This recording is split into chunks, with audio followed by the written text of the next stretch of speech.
Welcome back to the Forge.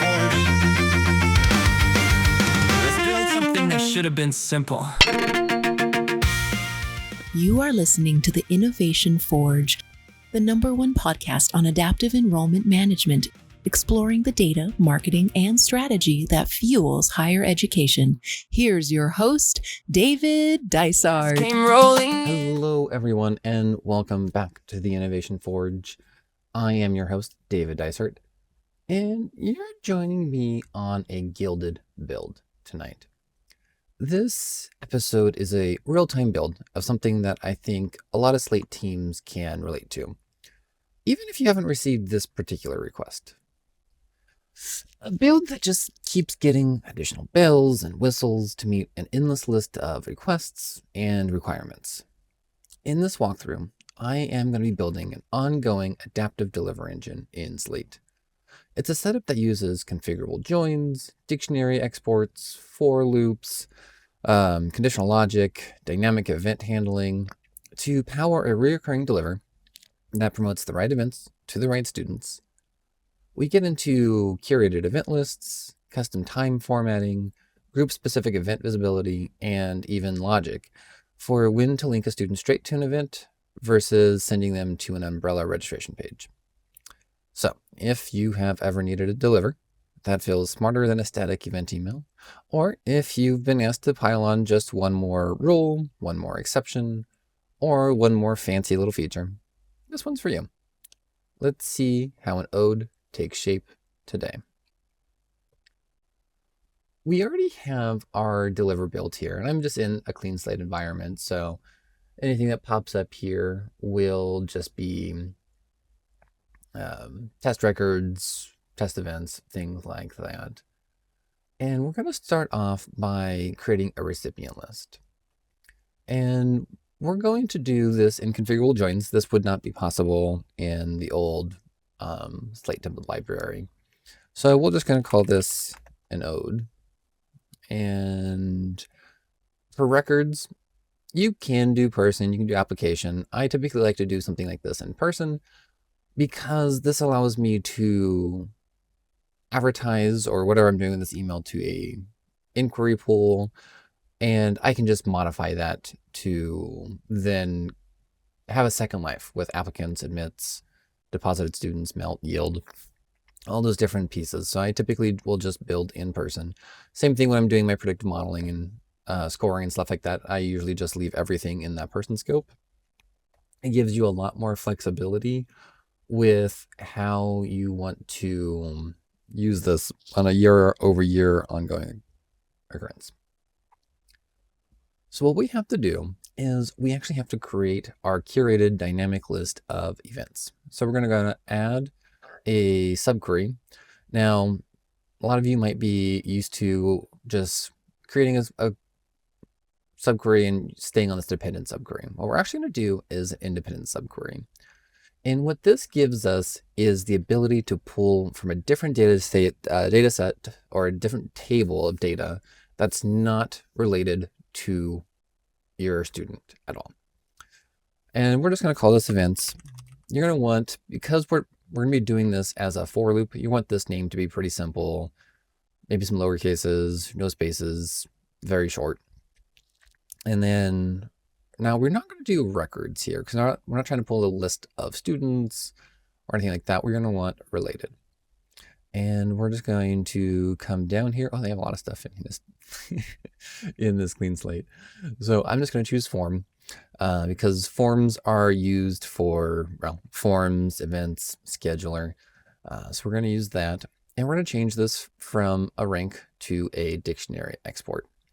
If you haven't used the dictionary export before, it's very similar to like a concatenate, but instead of being very locked in with the order and the presentation of your exports, you're just essentially creating a library of merge fields that you can pull in and replicate.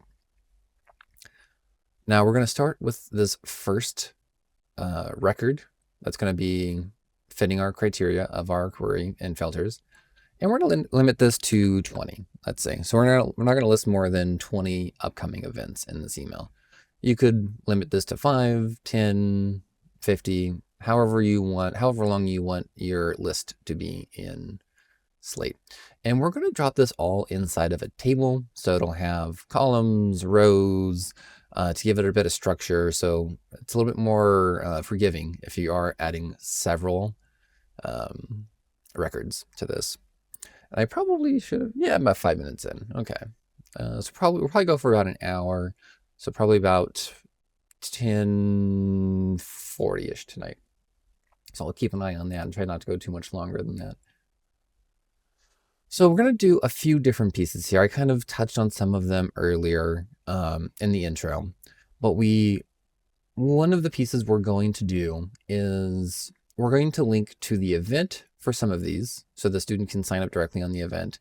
But for some of them, we're going to have an umbrella event because there's going to be some on-campus events. Student who comes to campus uses like an umbrella campus visit template, essentially, instead of signing up directly for the individual events. So we're just going to maybe say this is just the umbrella event. And this does get a little tricky when you have your independent subquery as your main and then a dependent. This will also be an independent as well, but you have two independent subqueries that are going to be the same base. It gets a little tricky. So you just kind of have to remember that because you are adding this additional independent subquery, and we'll get to this in a second, they're going to show up in the same section of the pop-up when you're choosing like exports and filters. But when we are working with them in the main pop-up, because we have the name of the join, it'll be different. But when we're adding our filters here, we'll see this in a second. You can see how I have under my direct filters, I have form independent subquery and I have two templates. So one of this is this new independent subquery that I'm working with, and one is the original like top layer independent subquery. So what we want is this first one because that is going to be this new join that we're making. I don't know why it's first. Like intuitively, I would think it would be second, but that's not how it works.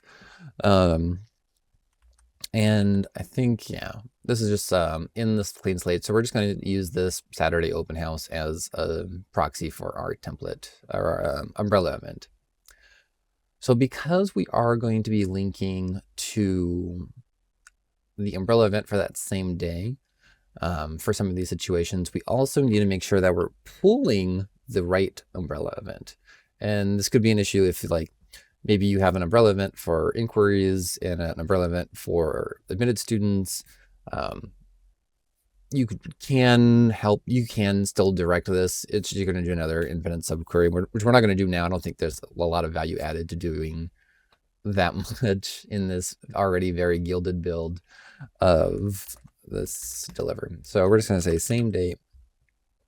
Always be as descriptive as you can without being overly verbose. Take that from someone who is already very overly verbose 99% of the time. So we're just going to do start date. And again, you see how it's a thing for the exports as well, not just the filters. So we're going to add the start date and time for both. And again, we know this first one is our new join. So we're just going to call this an umbrella. And we're just going to switch this to date because chances are your umbrella event and your random event that day aren't going to have the same time. And then we're just going to call this in the event. And we're going to switch that to date as well. And these just need to be the same. That way you're pulling. Now you are going to run into an issue if there is no umbrella event for that day for some reason.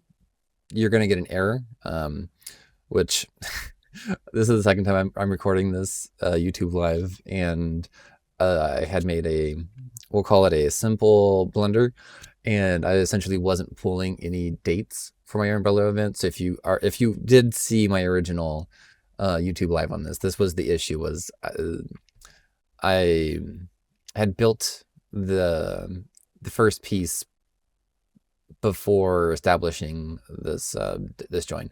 So if you have no event here, there's no umbrella event for that day, you're going to essentially break your delivery. So you always have to be very in tune with your events team or whoever is kind of running events, making sure that there will be an umbrella event for that correlates with these very specific events. You could add an additional filter just saying like, is this a confirmed, I guess it's probably active.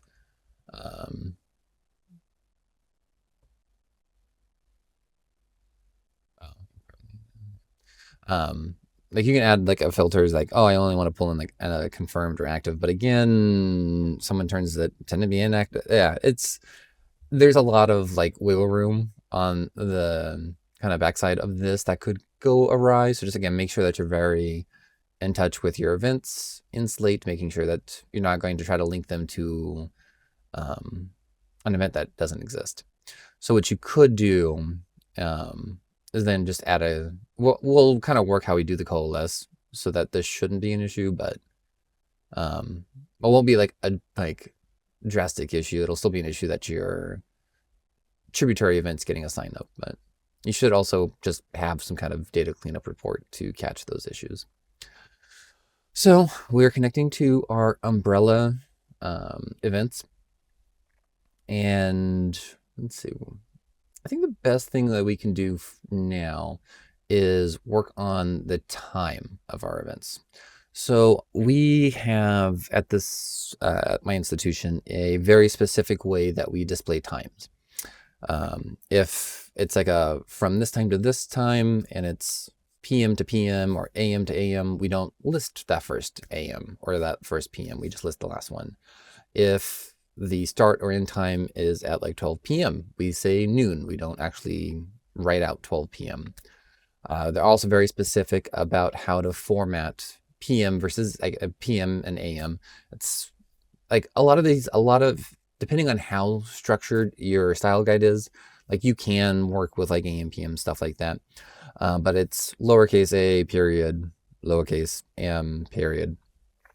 So again, because we're having to pull all of these individual formatting pieces, I can't really do this in a format mask.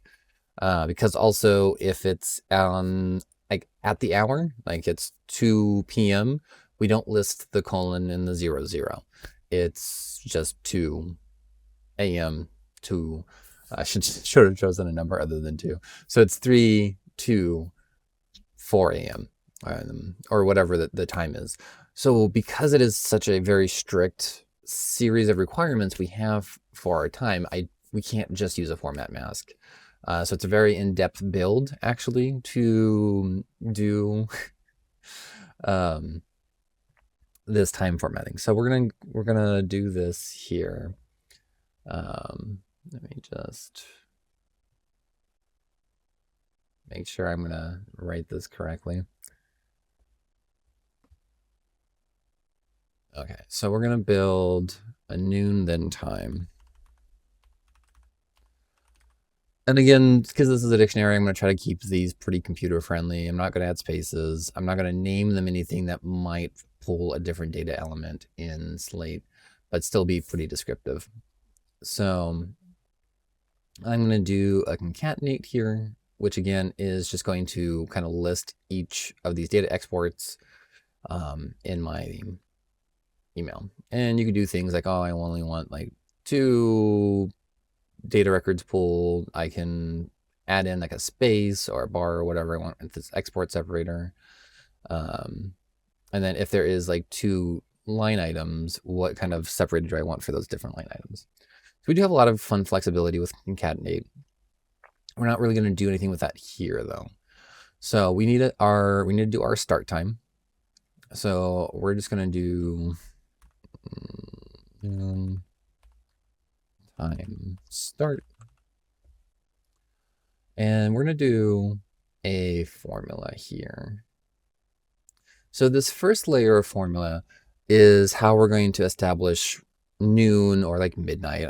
We're not running any events at midnight, so I don't even bother with that in the formula. But we want to make sure that if it's 12 p.m., we're just going to say the word noon instead of listing 12 p.m. And you could kind of get away with doing this a little bit differently. This is, I think, just the cleanest way I can do it. and not pull my hair out. So I do have to build my time twice, once with that kind of adaptive PM, but it's kind of an issue. If it's 12 p.m. to 1 p.m., then my typical formula is going to strip out the PM. So it gets a little weird if I just try to use just my adaptive TT. So I am going to build this basically twice, but and I'm being a little more flippant with how I'm labeling this deep into my chain of subqueries. And we're just going to change this to another concatenate. And we're going to start off with our, let's call that hour actually. I think we're going to try to streamline the names a little bit. And we're in another formula. And what we're going to do in this one is we're going to, you can't really do like a single hour again that strips off that leading running zero. So we kind of have to, again, just because that is an individual data element, we're going to have to manually build that in a formula. And please, someone correct me if I'm wrong. And I'm like, oh, David, why would you do it this way? You could obviously just do it this way. Because any opportunity to streamline this would be great. And now just remember, we are trying to pull the date and time of the individual events that we're listing. Don't stumble and choose this umbrella event yet. That's going to be for the URL later. So we're going to get our start time for the event. This is interesting. I don't feel like I don't see a time zone when I'm working with times in the main Slate. I wonder if this is a new thing. Huh, that's fun. Something to test out later when I'm not on live. So we're just going to call this time age. This is going to help because we're going to have to do the start time and the end time. So our formula is to just be a little more evergreen across the start and end times. And then I also have the habit of just listing my format mask. It's going to be 2 H's. Just so I know if I'm like looking at an old export, I'm like, how did I build this?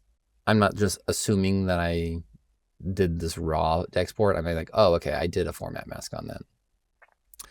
So we have our hours there. So case when, and a case when is just kind of, if you use Excel, it's like an if statement. You're just testing the logic of some kind of statement. And if it's true, give me a value. If it's not true, give me a different value. You could always do like an else statement as well if nothing there. So I just want the first left digit in that hour. If that equals a 0, then give me the right of it. And I just want that one right number. So if this is like 6 a.m., 6 p.m., anything like that, then I'm just going to pull that 6. I'm not going to pull the running 0 there. And again, I just haven't had a lot of luck with pulling out the individual format mask. If you're doing like a broader format mask, it works. But because of all of our requirements later on, I haven't gotten it to work when it's just displaying the hour like this. So if it's something else like 10, 11, 12, then just give me the full formatted time. And we're just going to end that.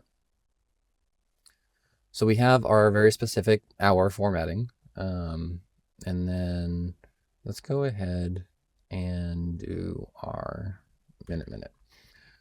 So I usually do this a little bit differently because when I started out doing comms for this institution, we typically had events at the top of the hour or at 30. And then, so it's just a simpler existence export. So if it was like, if it's 30, cool, show 30. If it's not, then we're just going to leave this blank. But we are getting some more events that are on the 15 minutes, especially for like admitted student day and stuff like that. Could be at the 15. So I did do, and I just bumped my microphone. I did do a slightly different formula for this. So we're just going to do another formula here. And we want our start time. Again, make sure you get the right one.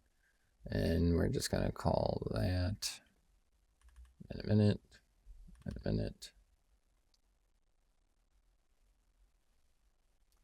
And so again, we're going to do a case when And actually, you know what? I can probably, yeah, we'll add the colon here. It'll be a little bit easier.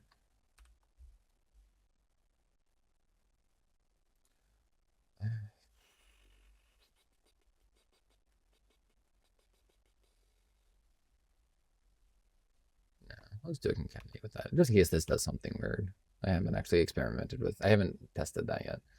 So when that equals 0, 0, then so yeah, we don't list the 0, 0 when it's on the hour. Else, I'm actually just going to concatenate this. I can spell concatenate. See me trying to be like caps to like do functions.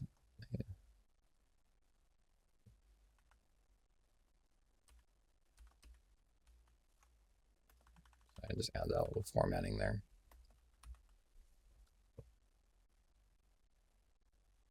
So I have my minutes when it's appropriate to display them.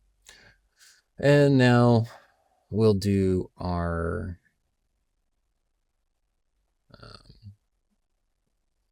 time.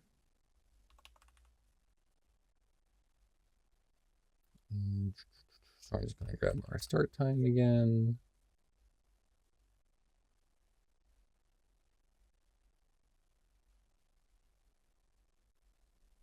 Time. And we're going to do a formula for this one as well. And we also need our actual end time too. Because we're going to need to pull out that first.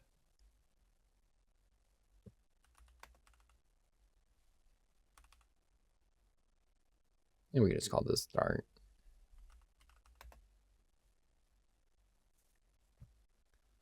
So case when that's start. Oh, I guess we're not, yeah, this is more so to do the formatting of that because we haven't done the adaptive one yet. So that equals AM, then a period AM, else we're just going to call this AM. I probably shouldn't be narrating this a lot more for people who are listening to this on the podcast and not watching the video, but I'm like, oh man, there's just no way I could actually talk through this in a way that is meaningful if someone is just listening to this realistically. So I apologize for the folks who are listening to this. Please go watch the video. It's available on YouTube, Spotify, Substack. Yeah, that's definitely going to be a watch along. So that should get me my start time. And then we're just gonna, yeah, I'm gonna do end time. And we're just going to pull these pieces here. And we're just gonna call this time HH. And I'm just going to delete that old start one. And then my formula still works because it's the same name. And then I'm going to do my end time again. And we're going to rename that. And again, delete the start date and time. And then for the TT, now I already kind of just did the naming, so we're just going to call this end. Okay. So we now have our start time, our end time, and oh wait. Oh yeah, it's fine. I can have these both here. And we're going to let's build the adaptive version of this as well. So we need this adaptive time. And now this is where we need to pull in the fact that if it's the same, if the start and end times are both AMs, drop the first AM. If they're both PMs, drop the first PM. But if it crosses, then we will have AM and PM. So we do need a bit different of a formula here though. So we're just going to start with another case when. So if that start time equals the end time, and this is just the TT, so like the AMs, then we're not going to list the TT. When the start equals AM, then we're just going to list our AM, PM. And then if it's not AM or it's not matching, then it's obviously PM.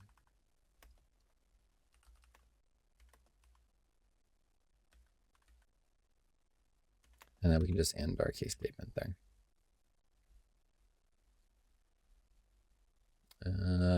I somehow managed to type else twice. That's a new one for me. I've done a lot of silly things in Slate while building formulas. That's definitely a new one. So we have our adaptive time here. So we do need to write a formula now. So case when, so when my actual start time is 12 p.m.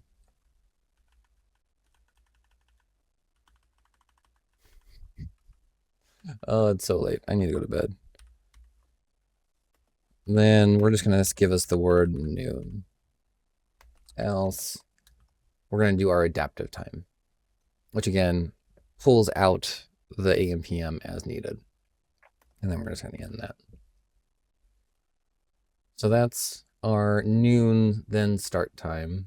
And then we can just duplicate that. And then we can just delete these start times here. So if the end time is 12 p.m. then noon, else we're just going to give me because we're always going to include the AM or PM at the end of at the final date. So we don't need that adaptive piece. And we're just going to call that noon time end. And if we want just to improve performance a little bit, we can go delete that end time from the start time export. I should probably save this because I feel like too often I will just like accidentally hit escape or something and I lose my beautiful subquery that I spent 45 minutes building, because that's just how things go sometimes. So we have our time now for our dynamically adaptively generated list of events. And we can just add date. So we're just going to add not the umbrella. We're going to do this for the main event. And again, we're just going to call this something that's pretty simple. If you want to add some formatting, maybe we want to do like the day of the week. Maybe we want to also do month, day, year. I don't know, however you want to do it. We'll just have something generated there. And again, it doesn't matter what order you're doing these in, because you're just going to be pulling these exports as references in our for loop. And maybe if we want to add our title here of our event, again, we're going to rename that to something short, simple, no spaces, because you have to do dashes if you do spaces. And then here we can just save that again. Click back into this. Now we want to build our link. So again, typically we're going to be linking to the event itself that we're listing the name of and the time of. But sometimes we're going to need a link to the umbrella event that's happening that day. So maybe we just do umbrella main URL. And we're just going to coalesce this. And a coalesce essentially does it if this first export doesn't have a value, go to the second export. If that second export doesn't have a value, go to the third. And basically we'll just continually going down the list until it finds a export with a value. One thing that I found very annoying with coalesces is if you do an existence export and you leave the like not exist blank, that will break the chain of the coalesce, which is wildly infuriating and frustrating, and for a techno-functional user who doesn't actually have to know what the code is behind the scenes that is causing that break, it's just so annoying. I hate it so much. 'Cause I feel like once a year I'll try maybe it works now, and it never works. So we're gonna list our umbrella event URL first, because even if for some reason we want to be displaying the umbrella event URL and maybe it's just not in Slate, or it's inactive and we've filtered on that, we don't want people to just get a broken link. So worst comes to worst, they're just gonna, if they're not getting the umbrella link because we don't want them to, or because there's an issue in Slate, at least we're gonna get them to sign up for the actual Slate event. And again, just have a Slate report that's looking for any of your tributary events that should be signed up for through the umbrella event. So we're just gonna call this umbrella URL. And we're going to concatenate this as well. Again, we're just going to put some data pieces together. So we're going to search for our umbrella, and we're just going to search for URL. There's lots of URLs here, but we just want the public facing one. So we're just going to grab that simple URL. And we want to pre-populate or link this to the student record when possible. So we're going to add an and person equals. And this is going to add a parameter to your URL, and we're going to pass through the person or the application GUID, or if it's a data set or whatever it could be. Always use person. So even if you're using the application GUID, just the parameter itself is person. The ampersand here can be an ampersand, or it could be an question mark. The first parameter in a URL is a question mark. So if you don't have a parameter and use an ampersand, going to be issues. Typically, when you have a Slate form or a Slate event, Slate will use the question mark parameter to essentially just call in that form GUID. If you have overridden that to be a custom URL, then there is no question mark and there is no parameter. That's like no first parameter. So you would use the question mark. You can't use a question mark and a question mark and a question mark. It has to be a question mark, and then it has to be ampersand. So if you're adding multiple parameters to this, just know which parameter you're doing when. And I would definitely recommend always having a standard operating procedure. At my old institution, I always did custom URLs. So if there was going to be anything public facing, that a student or whatever kind of record was engaging with it, it always just had a custom URL. That way, whenever we added the personalized links, the first one was always going to be a question mark. At my current institution, we don't have that practice. Most things are just the standard generic default URL. So they already have that question mark. So we just used ampersands. So that was a long diatribe on personalized links. Probably just hopefully AI just cuts that as a clip, and I can just post that. And then since we have our person base, we're just going to use a person GUID, GUID, GIF, however we're doing it. And that's just going to be our URL. So it's going to be the events URL, and we're going to add a personalized URL that links that URL to the student's record. And I just wanted to save that so I, again, don't lose it. I need to be saving these, especially when I'm live. I don't have to rebuild a 20-minute build. So, we only want this URL to be displayed if the event we're listing in the email should be linked to the umbrella event. So we're just going to pull in a template here. So again, we're going to our main event template, because that's what's relevant here. And maybe, what would be a good, information session. If it's an information session, it should be using that umbrella event. So we're just going to do that as our filter.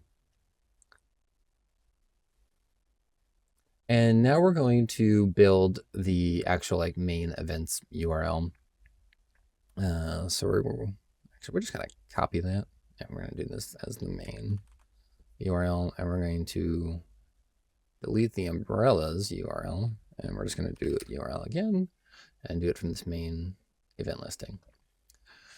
So you could do like, I don't want, so if the flip side of in an information session is not an information session, we can do that. But then I would still recommend some kind of like backstop. So like if for some reason there's no URLs here, there should be something. So I'm just going to inactivate that filter altogether for my main URL. That way they just always will be some kind of URL that I can show them that they can sign up for, and we can figure out the breakage later on. So we have our 4 data points now. We have the event title, the date, the time, and then the very adaptive link. So we are going to add some filters though, because we're not just going to list every event in Slate or every form, because this is just a form base.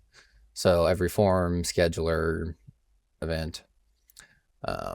So we're going to add some kind of the standards. So status for the events we're being listing here. We just want confirmed, no displaying tentative or canceled events. Start date. We only want to show events that are happening greater than today. For like webinars and stuff, I typically will have a reminder that goes out day of, such as a separate deliver. It lists that day's event and maybe like 2 or 3 upcoming events. Again, just so it's not just, hey, sign up for today's event that you've had several opportunities to sign up for, but you decided not to. So we're just going to say greater than today. And we're also maybe just going to want to display this week's events in this export. So we're going to say less than or equal to today plus 7. And we're going to play with this a little bit in a minute. That'll be the last thing that we go over. So another fun thing that you only find out about when something breaks or you are smart enough to catch when you're testing something is when obviously we only want to display events that the student can sign up for. So if the event is full, well, obviously we don't want to list that. And this is really important for things like when you're like, oh, we're doing recruitment travel. So here's a college fair and I'm doing some interviews or whatever it is. So making sure that you are, I probably should have done that. I should have done like an if statement of if the length of this dictionary is nothing, then hide it. But I'm doing something else with conditional logic. So maybe if we have time. That's 2 conditional logics. So it's an if, then an else if, then in. We could do that. It depends on how much time we have left. As I randomly add more stuff to the Gilded build as we talk. So we're going to say there has to be at least 1 space available. But what about the events in Slate that don't have a limit added to them? What if it's just an event that if as many people can sign up for as they want? Well, there is no value in that space available. So if there is no limit, there is no spaces available. So you're going to exclude those events in this list. So we're going to do an existence export, or it non-exists, I guess. So we're just going to do not exists space available. And let's go ahead and we're just going to add that space available. Oh, yes, a beautiful, wonderful inability to type is coming on strong here. So if there is no value that exists there because there just is no limit, so Slate's not populating that field there. So if that doesn't exist, so basically it's a limitless event, then we're going to display those as well. So again, just those fun things. Again, AI. When I pass this through to you on like Substack, this is a clip that I want. I don't think it works like that, but. And then maybe we're only going to be listing for like the type. We just want just events. We're not doing scheduler. We're not doing form. If we are purposely excluding events, which we do that at my institution, like, this is a special event that is specific for this scholarship or this program, we're never going to advertise that kind of event in one of these ongoing emails. They get their own specialized one-off series of emails. Then I like to very specifically remove those by event title, or maybe you can do it by folder or template, whatever it is. So we're just going to say event title.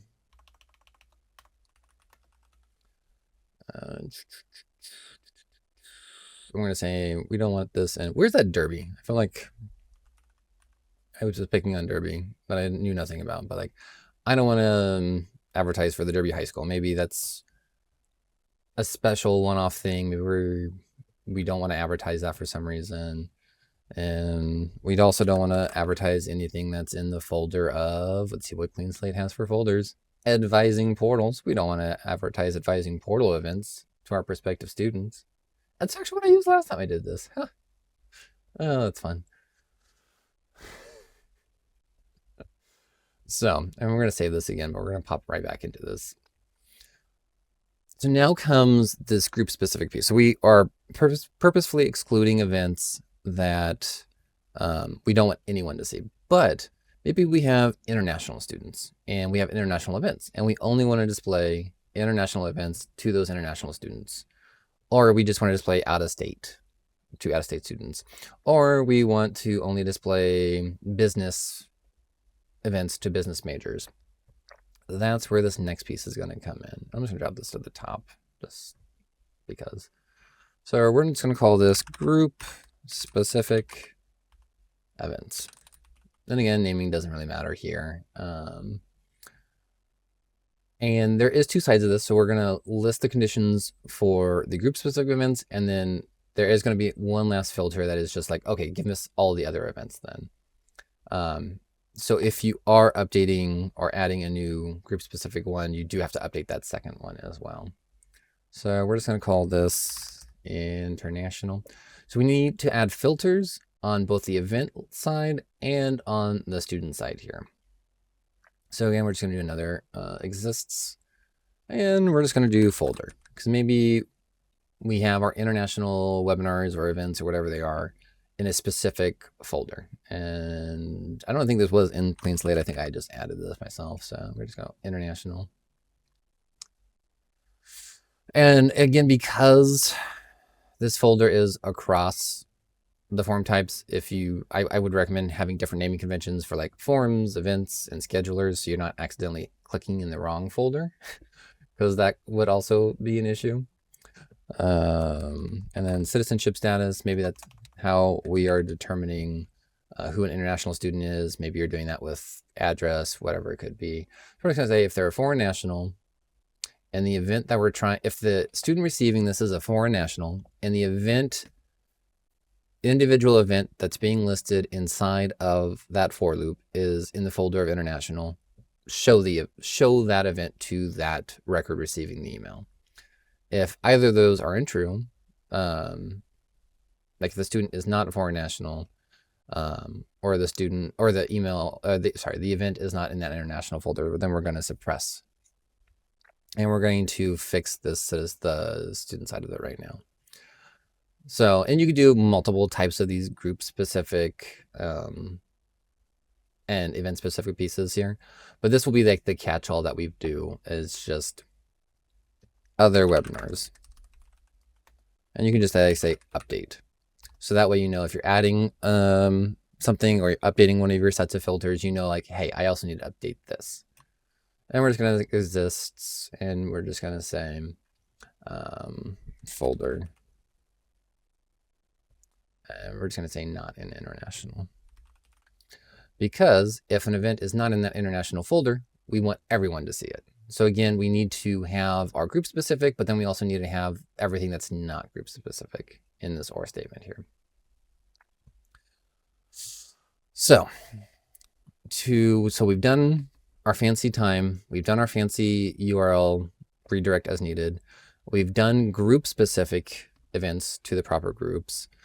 We've done some fun gotchas that you can stumble into, like space available, person-specific links, URL parameters. We do want to order this because we want the listing of events to essentially be ascending from like the closest event to the furthest away event. So we're going to do that trusty old start date time. And again, we're doing that from the form independent subquery. And by default, it goes to ascending, which is great. The date time is automatically just going to format mask itself to be the appropriate like morning, PM, yada, yada, yada. So we don't actually have to add a format mask or anything like that to here. So we're just going to sort that. Awesome. And maybe we know we want to do current date. Maybe we know what are the days we want to send this. Maybe we want to send this on 4/17/26, and we know we want to send this on 4/24/26. If it is very regimented, like, oh, it's every Friday, you can kind of just deal with that in the send mailing settings of the actual delivery itself. But maybe like, oh, no, I have a very adaptive dynamic list here. So I'm going to do 4/19, but then I also want to do 4/28. So if you do have a very specific send schedule, you can do this in the filters here and just a current date in list the dates you wanted to run. And essentially the email can try to send every day because you're going to do that. You're going to do all the days of the week, the right deliver window, send range. But whenever it says like, oh, I'm going to send it on the 18th. Well, there is no matching records on the 18th because I'm actually, because I'm Pacific time, it thinks that where I'm actually already in the 17th. But if it's not, if none of these dates are today, there just are no matching rows, so it won't send to anybody. I think this is one of those things that is not as widely known as I would think it is. So that's just a life-changing piece if you don't know this. I've gotten a lot of pushback on this from staff on it being a little complicated because like, oh, we should have a deliver on 4/17 and we should have another deliver on 4/19. We should have another deliver on 4/28. No, that's just a hard no for me. I'm not building 3 delivers for the same email to send 3 times. Gets a little complicated on like, oh, well, what emails do we have coming up this week? Stuff like that. Just no, I'm not building this email 3 times and sending it 3 times. That's just not, I'm not going to do that. You get someone else to do that if you want. I'm not going to do it. So the other element of this though is maybe if there are at least 5 events, if there are at least 5 events in the upcoming week, we only want to list those 5 events. If there is, say, less than 5, maybe there's only 3 events, like, we don't really want to send an email with just 3 events coming up. So we actually want to,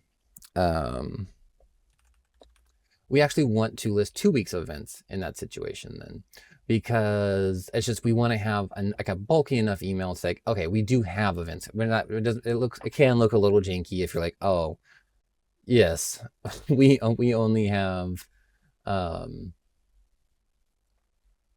we only have 3 events to advertise to you. I don't know, it feels a little off.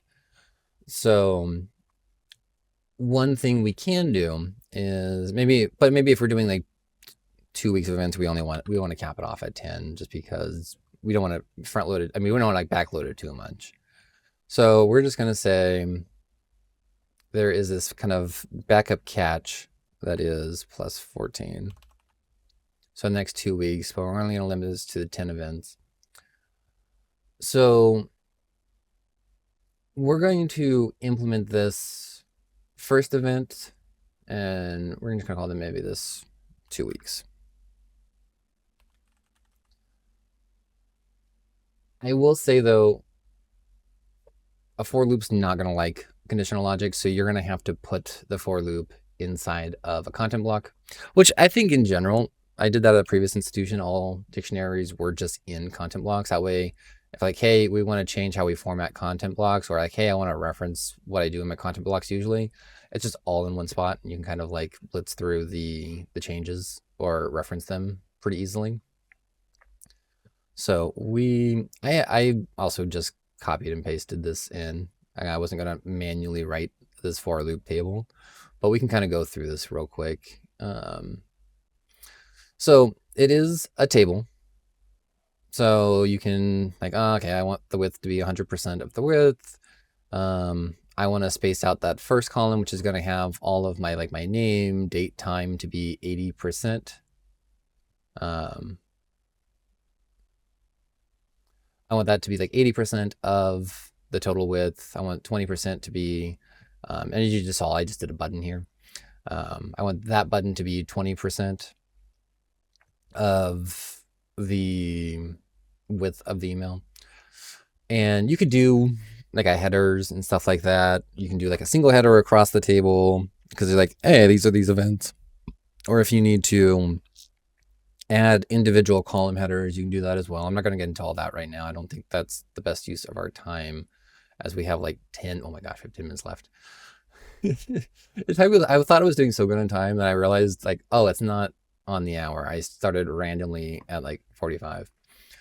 So if you've looked at like conditional logic or stuff like that, you have seen the curly Q brackets are a way in HTML to kind of essentially do things.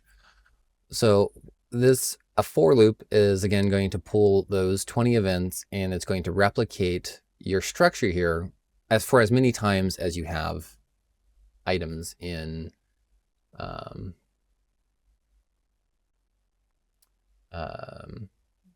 your for loop.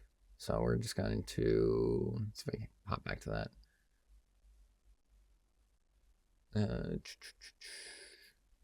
I can just preview results.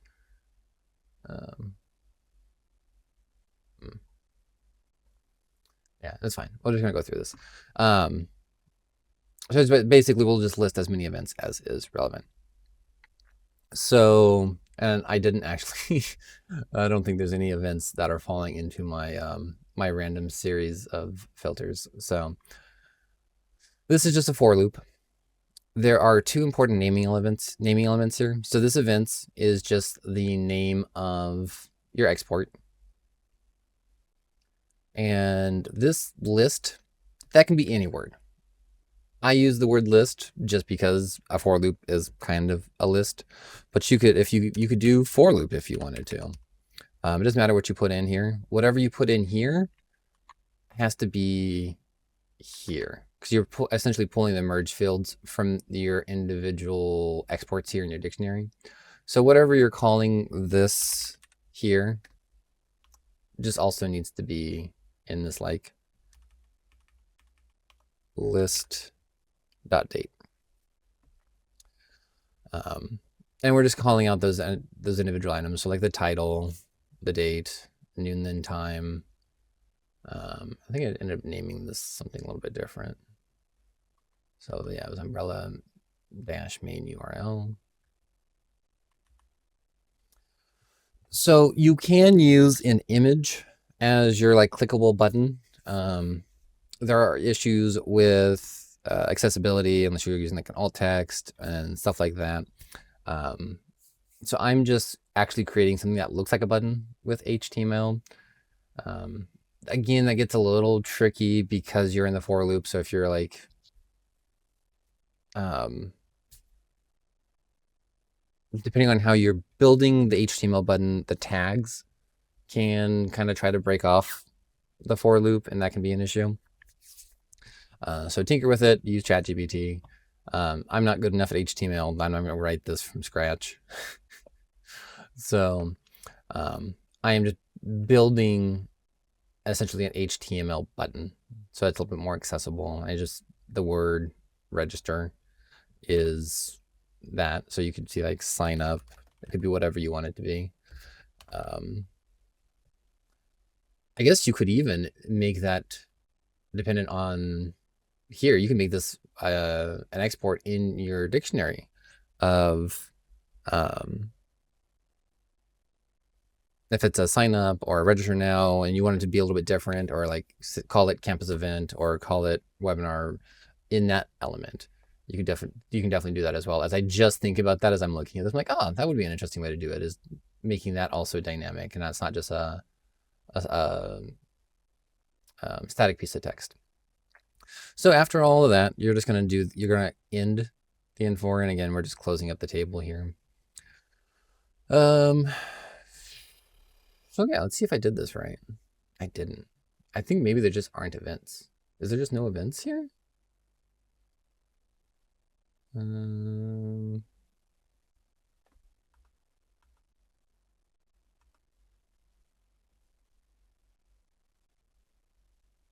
There we go. Yeah, there's just no events in my time frame.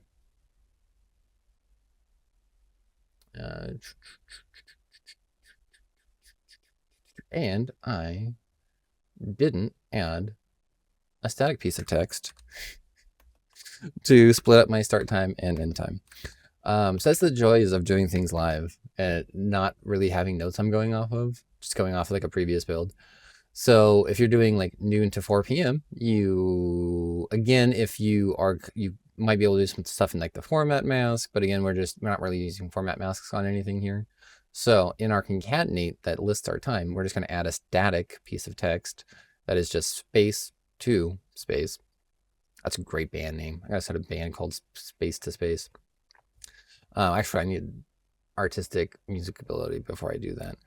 So you can see, I wonder if we can see, I don't have anything that spreads, that cuts across AM to PM.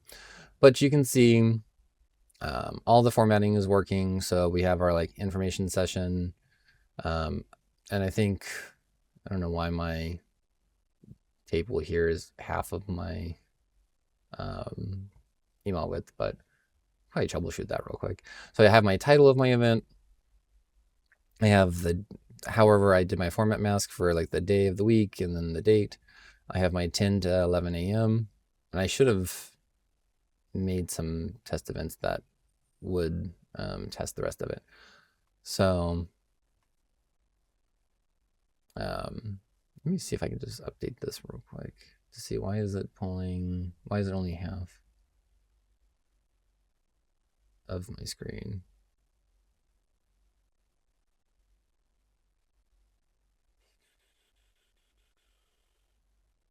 Is it the 600? Yeah, not that important. We should wrap this up. I don't know why I'm trying to troubleshoot a clean slate mailing for, but thank you so much for joining me. We're going to go through the blueprint breakdown before I sign out though.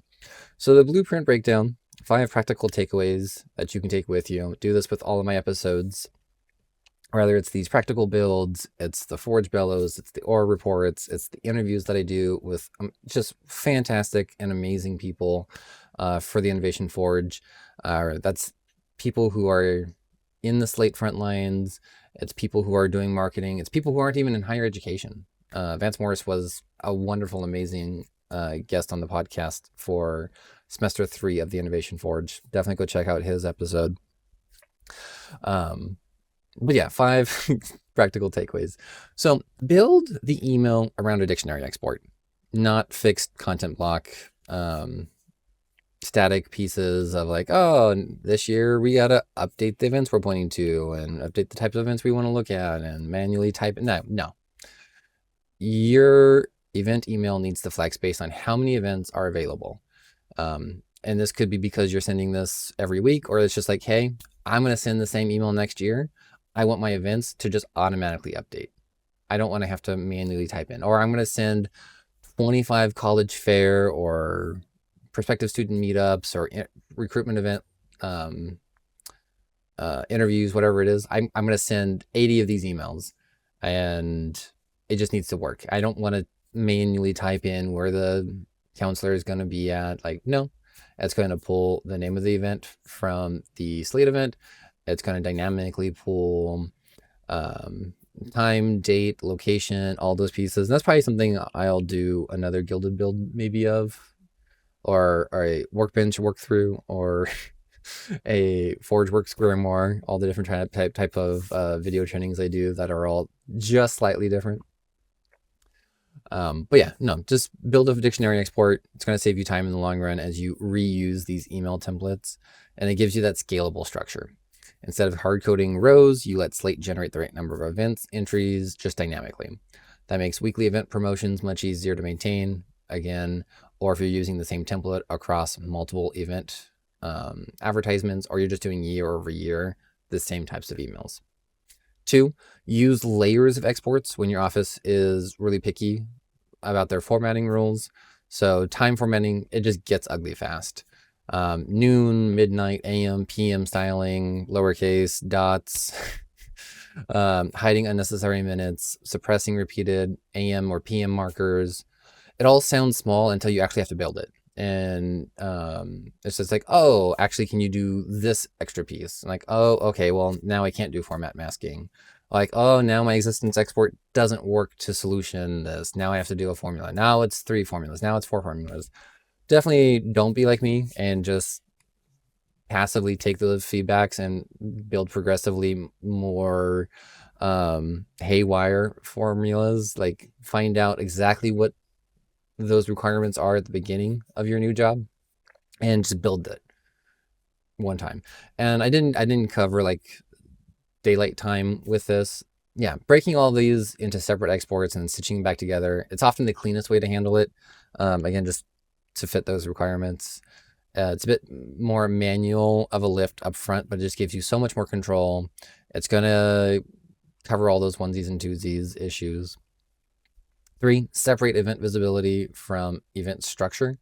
So one of the smartest moves in this build is treating event selection as a logic problem. So foldering, template choices, student attributes, these all work together.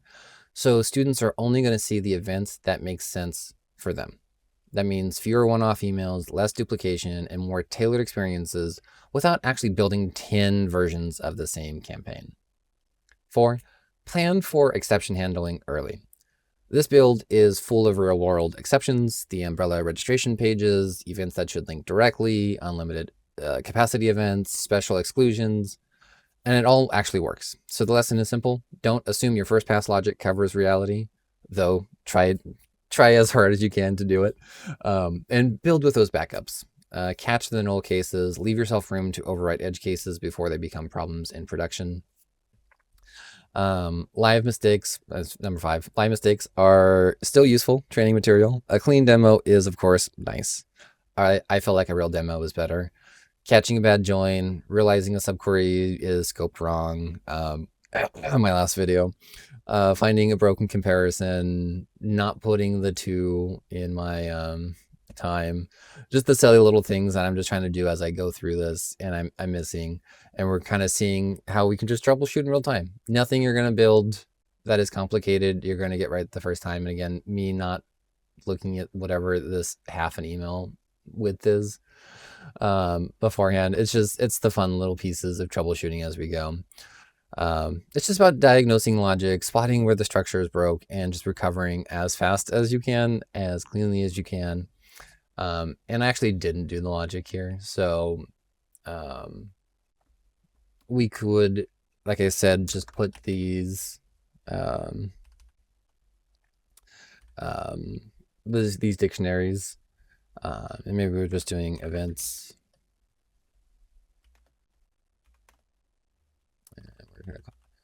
The snippet is just what they used to call content blocks, and they had already built this. I'm assuming they just couldn't tear it out, or else, I mean, that would also just brick anything that anyone was currently doing. So I understand why they still call that a snippet. But for folks who might be newer, content blocks used to be called snippets. And then we're just going to copy this again. And what did I call? Was it just events 2 weeks? Yeah, 2 weeks. I guess this is just bonus material now at this point, since I did my blueprint breakdown. But And I don't have these content blocks live, but I'm showing you just some of the logic here, because this is a fun piece of conditional logic that, again, folks might not know about. So what we're going to do is essentially count how many items are in the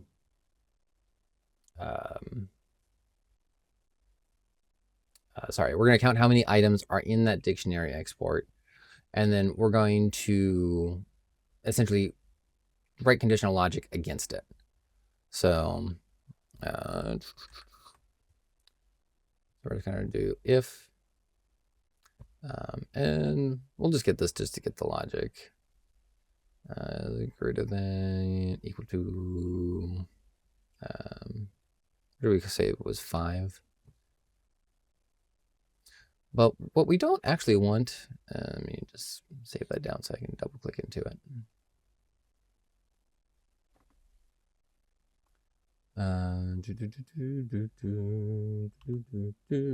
So we don't actually want, like, events isn't a numeric number, but if we do a dot size, then it gives you that number. And maybe this is just, let's go, and we'll just make this as an else. So if that first criteria isn't true, then just give us the second one here. So you would just need to program this for loop inside of your content block. And you're essentially just going to be pulling it from that different export. So as you can see, we were pulling this from events. This would just become events 2 weeks for that second content block. And depending on how long this list is going to be which one it shows. I feel like there's one other thing I wanted to talk about before I signed off, but I don't remember what it is.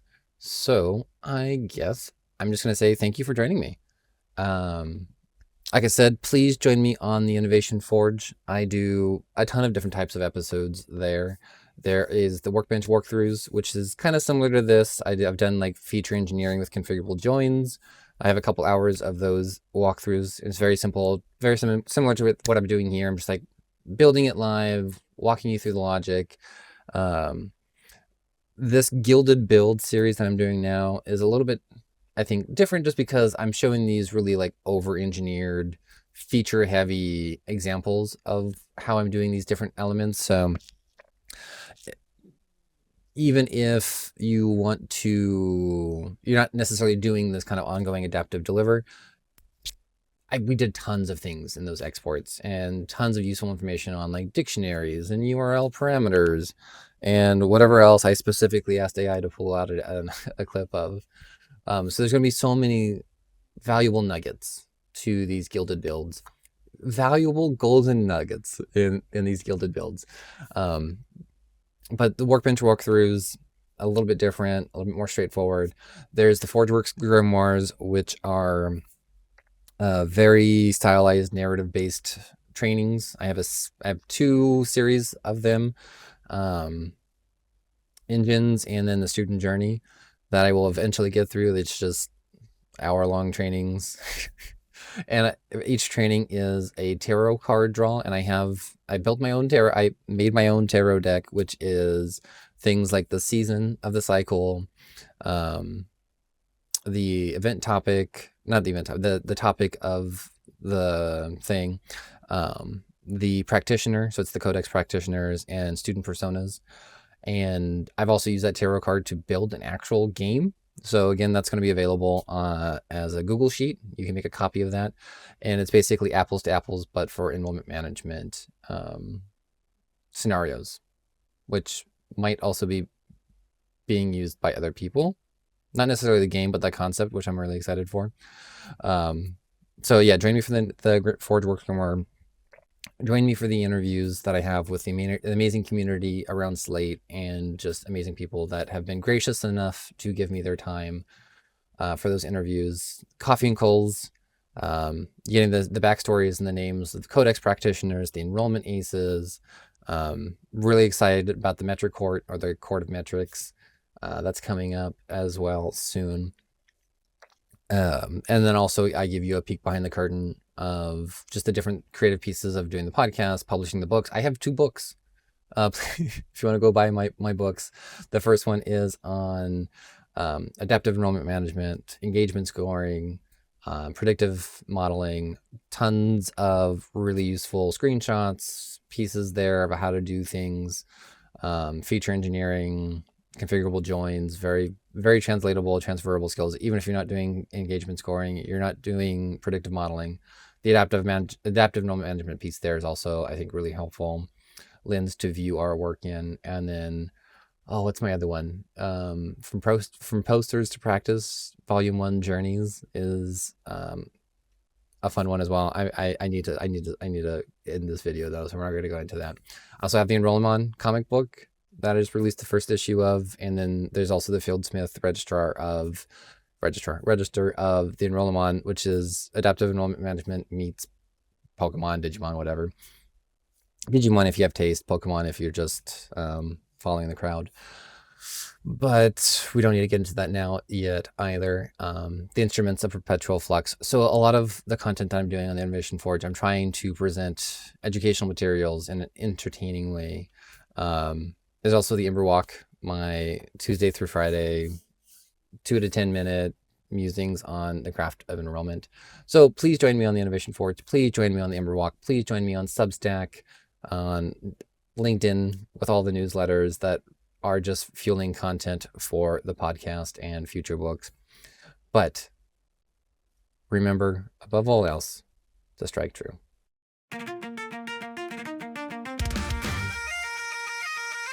Welcome back to the Forge. Let's build something that should have been simple.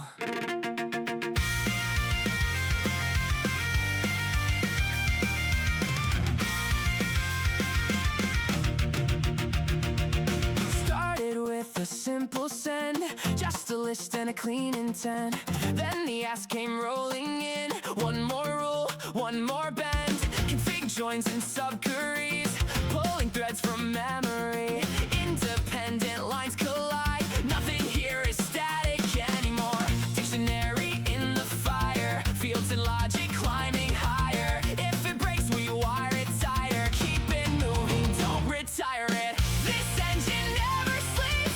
It adapts and learns, it keeps every rule you tried to hide, stacked inside, still running live. Right events, right time, right view, built for them, but shaped by you. If it holds, then let it ride. If it breaks, we patch the side. Time gets weird at noon again. AM fades, then comes the end. Strip it down, rebuild the frame. Now the format plays the game. Umbrella links or direct send. Coalesce and pray it lands. If it's full, then let it go. If no limit, let it flow. Folder split the world in two. Who sees what is up to you? International, keep it clean. Logic filters in between. This engine never sleeps. It adapts, it learns, it keeps every edge case left behind, caught and fixed in real time. Right events, right time, right view, built for them, but shaped by you. If it holds, then let it ride. If it breaks, we patch the side.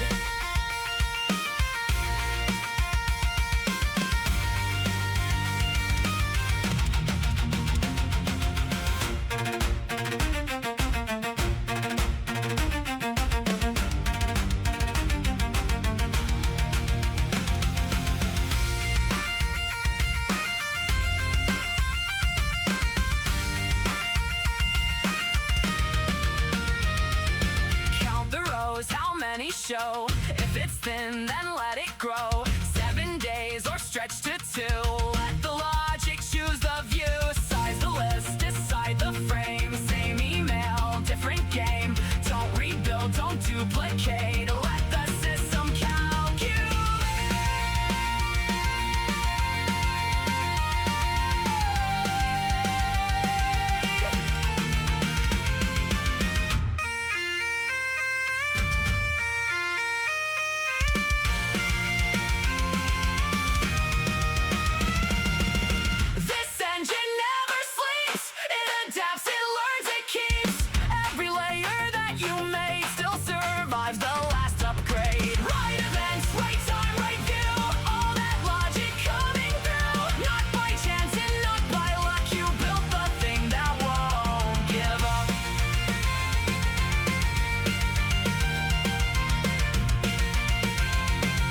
was never just an email. It was always the system. Strike true.